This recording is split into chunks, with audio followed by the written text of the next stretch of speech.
Хөдөлмөрийн тухай хууль, шинчилсэн найруулга, эвлэлд нь нэгдэх эрх чөлөө, хамтын хэлэлцээ.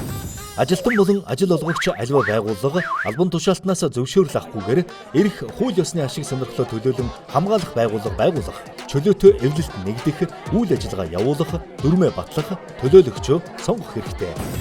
Та манай байгууллагын удирдлагаар шинээр ирж байгаатай холбоотойгоор манай ажилчдын хөдөлмөрлөх эрхэнд халдаж, ажлаас чөлөөлөх, цалин хөлс хасах, зэрэгтэй бууруулах зэрэг үйл ажиллагаа явуулахгүй байхыг хүсэж хамтын хэлэлцээ хийх хүсэлтэд уламжилж байна.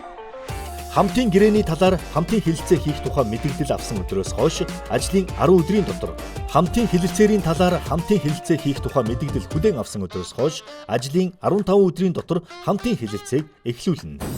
Хэлэлцэж байгаа асуудлаар ажил хэрэгчээрээ хэлэлцээ өрнүүлэх, харилцан ойлголцох замаар тохиролцоонд хүрэх хүсэл эрмэлзэлтэй байх, тэгш хэрэгтэй байх, эл тод байх, шаардлагатай мэдээллийг харилцан гаргаж өгөх, солилцох, аж ахуй нэгж байгууллага хөв хүний нууцыг задруулахгүй байх, төлөөлөгчийн бүрэлдэхүүнийг тогтоохдоо хүүсийн харьцааг харгалзах, улс төрийн нөлөөллөөс ангид байх, талуудын төлөөлөлд тэнцүү байх.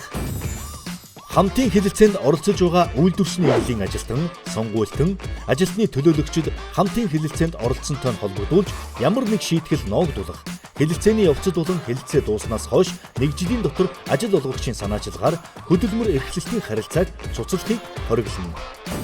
Бидний эхлүүлсэн хамтын хэлэлцээ амжилттай болж талууд тохиролцоонд хүрч чадлаа.